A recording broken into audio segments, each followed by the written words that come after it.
ಕಾರ್ಕಳದಲ್ಲಿ ಮನೆಯೂ ಕೂಡ ಸುನೀಲ್ ಕುಮಾರ್ ಅವರು ಅದ್ರ ಬಗ್ಗೆ ವಿಸ್ತೃತವಾಗಿ ಮಾತಾಡಿ ಹೇಳಿದ್ದಾರೆ. ಪದೇ ನಾವು ನೋಡ್ತಾ ಇದ್ದೀರಿ, ಹುಬ್ಳಿಯಲ್ಲಾಯಿತು, ಹಾವೇರಿಯಲ್ಲಾಯಿತು, ಈಗ ಉಡುಪಿಯಲ್ಲಿ ಈ ಥರ ಪ್ರಕರಣಗಳು.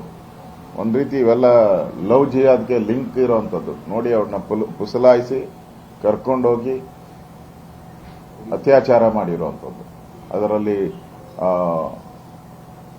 ಮಾದಕ ವಸ್ತುಗಳನ್ನು ಹಾಕಿ ಪ್ರಜ್ಞೆ ತಪ್ಪಿಸಿ ಅತ್ಯಾಚಾರ ಮಾಡಿರುವಂಥದ್ದು. ಇದೊಂದು ರೀತಿ ಕರ್ನಾಟಕದಲ್ಲಿ ಈ ಲವ್ ಜಿಹಾದಿ ನಡೀತಾ ಇದೆ ಅನ್ನೋದಕ್ಕಿಂತ ಇದಕ್ಕಿಂತ ಸಾಕ್ಷಿಗಳು ಇಲ್ಲ, ಬೇಕಾಗೇ ಇಲ್ಲ. ಯಾಕೆಂದ್ರೆ ಹುಬ್ಳಿಯಲ್ಲಿ ಆಯಿತು, ಅದನ್ನ ಮುಚ್ಚಾಕಿದ್ರು, ಅಲ್ಲೇ ಅಲ್ಲ ಅಂತ ಹೇಳ್ತಾರೆ. ಮತ್ತೆ ಇನ್ನೇನು, ವಾಟ್ಸಪ್ ಕಾಲ್ ಮಾಡೋದು, ಅವ್ರನ್ನ ಬರ ಕೇಳೋದು, ಅಲ್ಲಿಂದ ಅವ್ರನ್ನ ಕಾರಲ್ಲಿ ಪಿಕಪ್ ಮಾಡಿ, ಕಾರ್ ಯಾರು ಕೊಡ್ತಾರೆ ಇವ್ರಿಗೆ?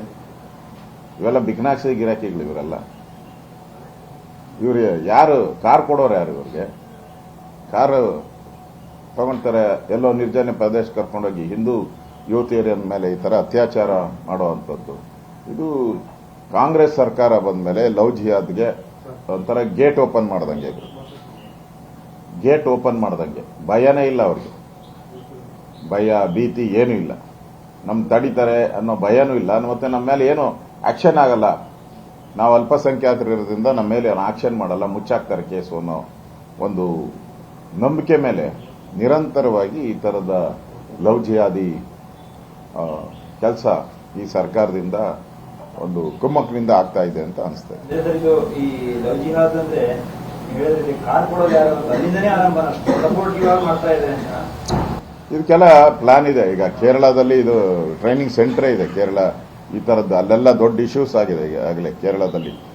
ಇದು ಸಿನಿಮಾನೂ ಕೂಡ ಬಂದಿತ್ತಲ್ಲ, ಒಂದು ಸಿನಿಮಾನೂ ಕೂಡ ಬಂದಿತ್ತು ಕೇರಳದಲ್ಲಿ ಈ ಲವ್ ಜಿಹಾದ್ ಬಗ್ಗೆ. ಇದೆಲ್ಲ ಇವರಿಗೆ ಟ್ರೈನ್ ಅಪ್ ಮಾಡುವಂತ ಗ್ಯಾಂಗ್ಗಳೂ ಕೂಡ ಇದೆ. ಇದರಲ್ಲಿ ವಿದೇಶಿದ ಕೈವಾಡನೂ ಕೂಡ ಇದೆ. ಅವ್ರು ಹೇಳಿದಾರಲ್ಲ, 2047ಕ್ಕೆ ನಾವು ಮುಸ್ಲಿಂ ರಾಷ್ಟ್ರ ಮಾಡ್ತೀರಿ ಭಾರತವನ್ನು ಅಂತ ಅವರ ಕರಪತ್ರಗಳಲ್ಲಿ ಯಾರ್ಯಾರು ಟೆರರಿಸ್ಟ್ಗಳು ಸಿಕ್ಕಿದಾರೋ ಇದುವರೆಗೂ ಎನ್ಐಗೆ, ಅವರೆಲ್ಲರ ಕರಪತ್ರದಲ್ಲಿ ಇರುವಂಥದ್ದು 2047 ಒಳಗಡೆ ನಾವು ಭಾರತವನ್ನ ಮುಸ್ಲಿಂ ರಾಷ್ಟ್ರ ಮಾಡ್ತೀರಿ ಅಂತ ಅವರೆಲ್ಲ ಕರಪತ್ರದಲ್ಲಿರೋದು ಈಗ ಎನ್ಐ ಆಲ್ರೆಡಿ ಸೀಸ್ ಮಾಡಿರುವಂತ ಅವರ ಕರಪತ್ರಗಳಲ್ಲಿ ಬಂದಿದೆ. ಸೊ ಅದರಿಂದ ಈ ಲವ್ ಜಿಹಾದ್ ನಡೀತಾ ಇದೆ ಅನ್ನೋದಕ್ಕಿಂತ ಅದಕ್ಕಿಂತ ಇನ್ನೇನು ದೊಡ್ಡ ಸಾಕ್ಷಿ ಅನ್ಬೇಕು? ಅದೇ ದೊಡ್ಡ ಸಾಕ್ಷಿ. ಎನ್ಐ ಏನ್ ಕೊಟ್ಟಿದ್ದಾರೆ ಅದೇ ದೊಡ್ಡ ಸಾಕ್ಷಿ.